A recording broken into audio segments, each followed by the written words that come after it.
What's up, everyone? Welcome to the Power Play with CJ. It's going to focus in on our team preview editions with New York Islanders. As you know, the Isles are pretty active in the off season.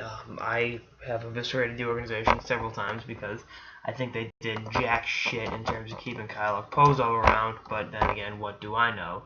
Um, my thing with the Islanders is obviously the Andrew Ladd acquisition was a good one, but I'd take Okposo over him every single day of the week and twice on Sunday. So, I digress. But, you look at this squad, I know they got, guys out of the World Cup right now, but theoretically, with P.A. Parenteau back in the fold, I know he's a little bit older, didn't look too bad last year on a really, really bad Toronto Maple Leafs team. You put him back on line with JT, and then put Ladd on the left wing and call that like a top line. I mean, I would if I'm Jack Capuano. Then again, I'm not Jack Capuano, so what do I know?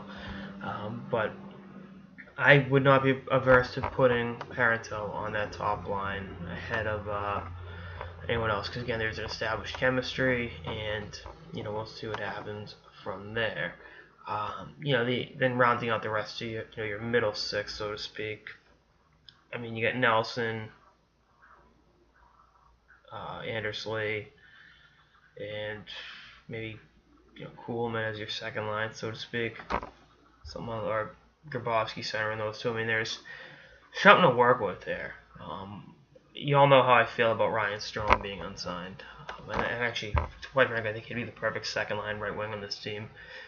But in the Islanders still have that bullshit rule that if you're not signed by camp, you don't play the rest of the season, which is fucking ridiculous. So that deal's gonna get done. I keep saying that. I mean, they've got 2 weeks to work out a deal.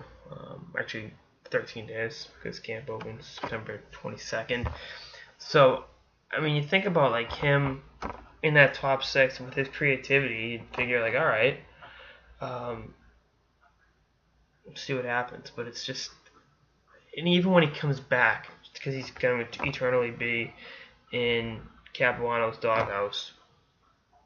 He's going to be on the third line open the season. It's like, give this kid a fucking chance to show his shit. I mean, he's had a 50-point season in the NHL. He can help you on the power play, and go from there. But anyway, then the bottom six was a Quinn came on really strong last year in the playoffs. They added Jason Chimera. I like that acquisition. They've locked up Casey Cizikas. Shane Prince came on strong in the playoffs as well.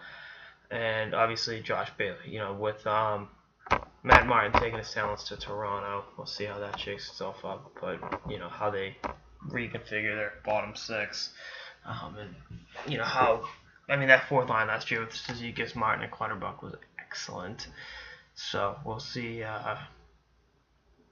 who fills that void. Or, Clutterbuck maybe plays up a line now that he's got, or not Clutterbuck, Cizikas plays up a line. And the one thing is, I thought Casey Cizikas, and I still think he's a good offensive player for fourth liner. He showed that he can play at a high level back with Canada at the World Juniors, forever ago. And I've been a fan of his game ever since. So, I'd be intrigued by him getting a little more opportunistic ice time, so to speak.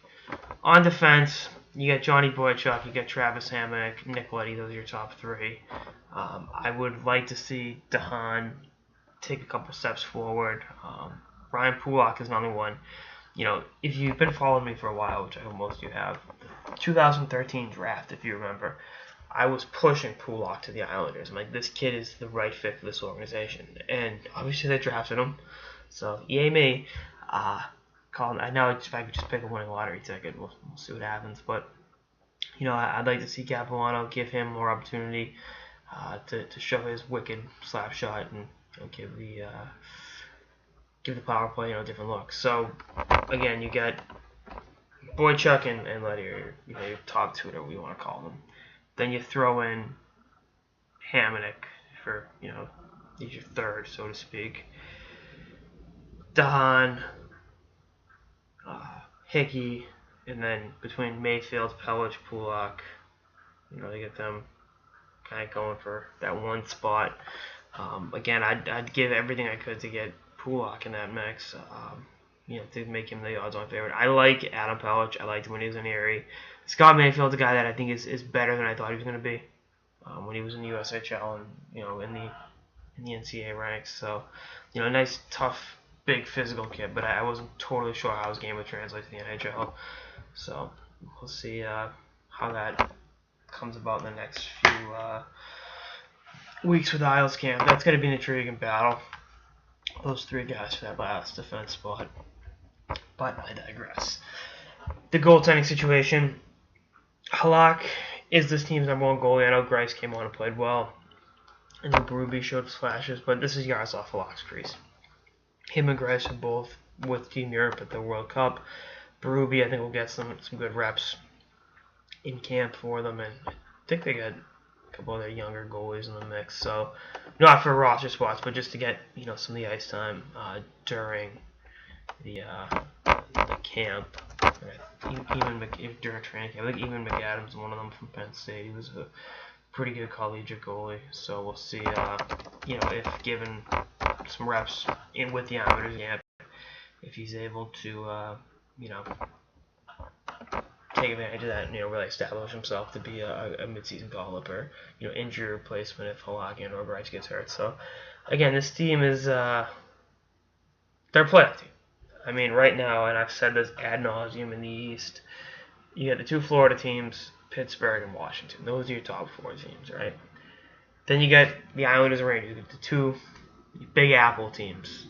So that gives you, 6? So they're definitely in that top 6 in the East. Where they slot in, what moves they make. Does Garth Snow fall asleep at the switch again? Again, I think this team was better with Okposo instead of Andrew Ladd. And I like Andrew Ladd. I think he's a good player. I think, being a 2-time Stanley Cup champion is, those guys don't grow on trees. But at the same time, Okposo's just a better player. He's younger, he's better, fit this team, had established chemistry with, with guys in that lineup. So, and not to keep harping on the past, but the shame on the Islanders letting that kid walk, because he's a hell of a player. I think he's going to be excellent with the Buffalo Sabres. So, we'll see what happens over the course of the season. I think they'll be active at the deadline. I think there'll be some names on the move, and I think they'll be taking advantage of that. So, again, Islanders are a playoff team. I do not think they are a Stanley Cup contender, though. And with, again, my track record, they'll win the Cup, and Islanders fans will be commenting on here this time next year, calling me a shithead, a fuckface, and saying it's egg on my face, but whatever. That's all I got. So to the power play with CJ. Stay tuned for episodes through the off season and beyond. Later, guys.